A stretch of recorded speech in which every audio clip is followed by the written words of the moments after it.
이게 뭐예요? 너무 이상해 보이는데? 정말 먹을 수 있는 거예요?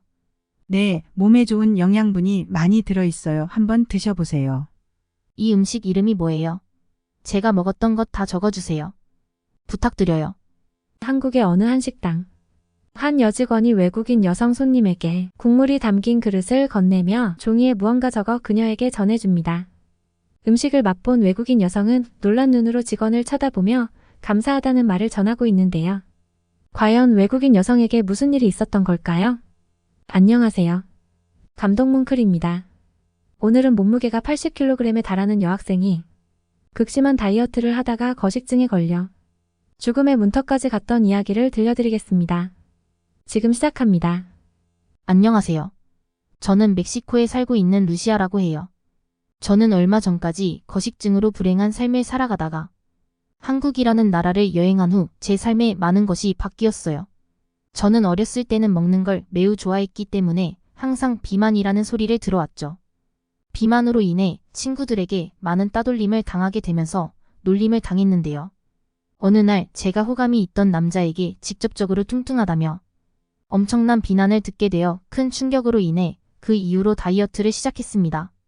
처음에는 먹는 걸 참는다는 게 너무 고통스럽고 힘들다는 생각에 다이어트를 몇 번이나 포기하려고도 했지만 점점 살이 빠지는 게 눈에 보이기 시작해 성취감이 들었어요. 제가 입던 옷들은 언제부터인가 커서 입지 못할 정도가 되었고 살이 빠지기 시작하니 친구들은 저에게 예쁘다면서 친하게 지내자고 했어요. 아마 제가 살에 집착하게 된 것이 이때부터였을 거예요. 아침마다 체중계에 올라가서 몸무게를 재는 것이 일상이 되었으며 체중 증가에 대한 강한 두려움 때문에 음식 섭취량을 점점 더 현저히 줄여나갔어요. 어느 순간부터는 제 몸에서 음식들이 들어오는 걸 거부하기 시작했죠. 그렇게 저는 빠른 속도로 체중이 줄어나갔고 고등학교를 졸업할 무렵에는 심각한 저체중으로 주위에서 걱정하며 체중을 늘려야 한다고 말했어요. 하지만 저 스스로는 인지하지 못하고 조금 더 빼면 예뻐질 거란 생각을 해서 체중 증가를 막는 과도한 행동을 지속적으로 했죠. 처음에는 살이 빠지니 좋아하던 부모님조차도 이제는 참다 못해 저에게 살을 찌우는 게 좋겠다며 설득했지만 저는 그 말을 무시하며 여전히 다이어트에 집착을 했어요. 정말 심각했던 건 음식이 제 몸에 들어오게 되면 거부 반응을 보여 구토를 자주 했고 어지러움증으로 쓰러진 적도 많았어요. 이런 증상들이 반복되자 저 역시도 점점 위험하다고 느끼게 되었어요. 하지만 이미 제가 손을 쓰기에는 너무나 늦어버렸죠. 음식을 먹어야겠다는 걸 알면서도 제 마음속은 체중 증가를 막는 행동들을 저도 모르게 하고 있었으니까요. 부모님은 저에게 병원에 가서 치료를 받자고 말씀하셨어요.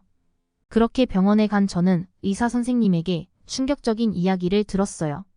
이미 오랜 시간 거식증이 지속되어 만성화가 되었다며 거식증은 치료가 늦어질수록 증상이 습관화되기 때문에 치료가 어려워진다며 본인의 의지가 가장 중요하다고 의사 선생님은 말했어요.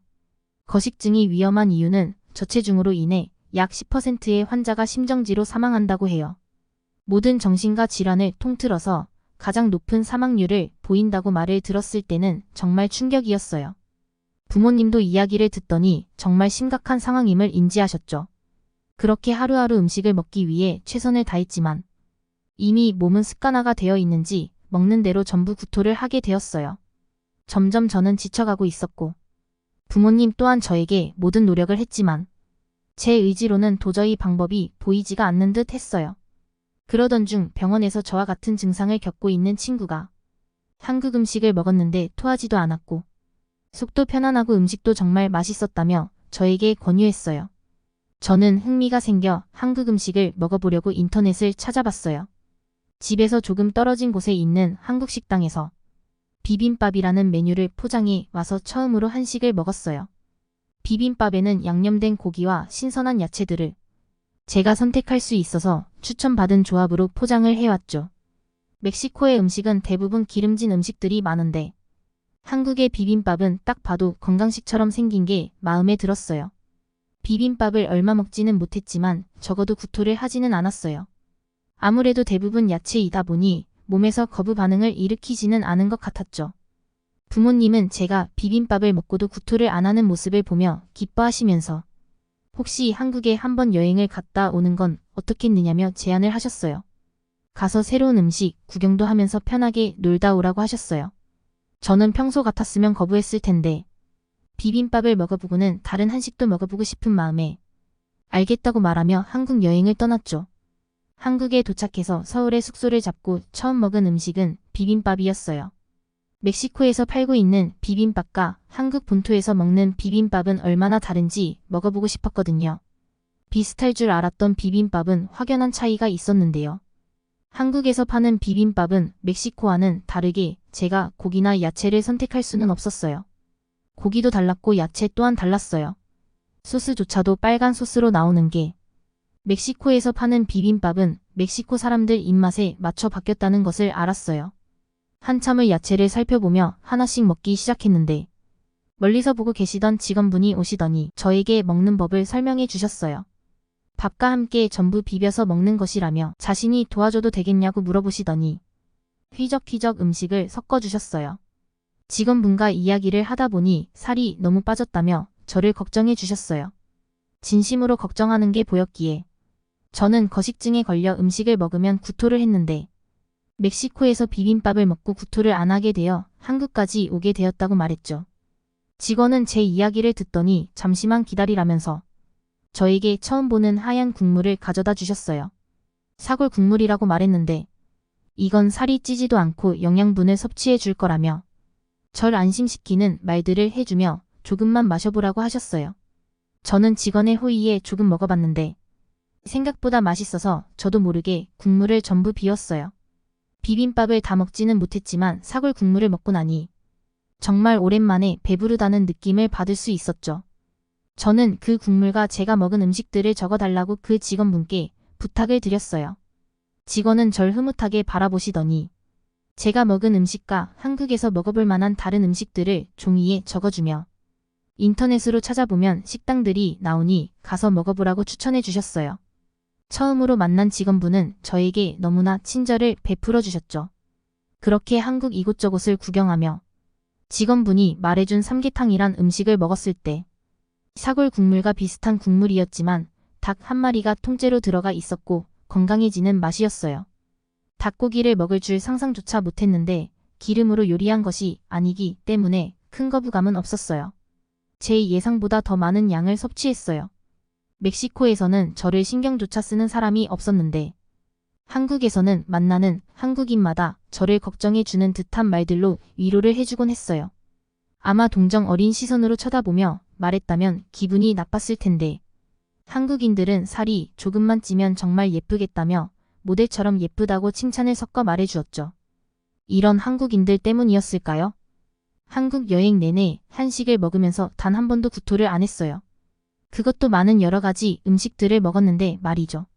물론 일반인 기준에서 본다면 적은 양을 섭취했다고 말할 수 있겠지만 제 입장에서는 몇 년 만에 여러 종류 음식을 많이 먹은 것이었어요. 제 입맛에는 매운 음식들도 있었고 되도록 기름이 들어간 음식들은 피하려고 노력했어요.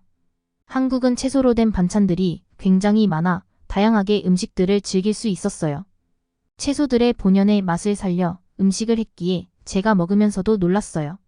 제가 2주 동안 한국을 여행하고 멕시코에 돌아왔을 때 부모님께서 저를 보고는 무슨 일이 있던 거냐며 놀라셨던 표정을 아직도 잊지 못해요. 여행 동안 4kg 정도 체중이 늘었는데 몸은 아직 크게 차이는 안 나서 저는 느끼지 못했지만 얼굴 혈색이 엄청나게 좋아졌다고 했어요.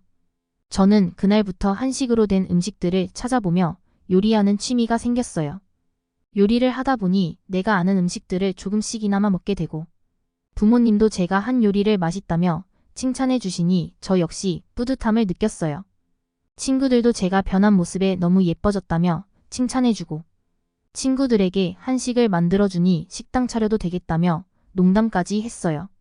아직은 정상 체중보다는 마른 상태지만 예전과 비교하면 정말 많은 변화가 생긴 거죠. 이제는 누구도 절 거식증 환자로 보지 않을 정도의 상태가 되었어요. 구토 증세도 거의 없어지고 기름진 음식만 아니라면 몸이 음식을 거부하는 반응조차 없어졌어요. 아마 한국 여행을 안 갔다면 계속 위험한 상태로 결국 병원에 입원해서 지냈을 거예요. 한국에 가서 처음 만난 직원분의 친절함에 제가 건강해질 수 있었어요. 나중에 한국에 가게 되면 다시 한번 만나 뵙고 감사의 인사를 드리고 싶어요. 한국 여행은 제 인생에서 잊지 못할 최고의 여행이에요. 사연 잘 들으셨나요? 마른 몸매의 여성이 아름답다는 인식이 확산되면서 섭식장애를 앓는 10대가 계속해서 늘고 있다고 합니다. 극도의 절식 다이어트가 유행하고 거식증을 추구하고 치료를 거부하는 사람들도 늘어나고 있다고 합니다. 세계보건기구에서도 거식증을 청소년들에게 가장 우선으로 치료해야 할 질환 중 하나라고 매우 심각하게 생각하고 있습니다. 영양소도 풍부하고 다양한 맛과 요리 스타일로 외국인들의 입맛을 사로잡은 우리 한식의 우수성이 더 널리 알려지기를 바라며 오늘의 영상을 마치겠습니다. 세계 최고의 한국을 꿈꾸는 감동뭉클이었습니다. 구독과 좋아요를 누르시고 다음번에 올라오는 감동뭉클한 새로운 영상 소식도 받아보세요.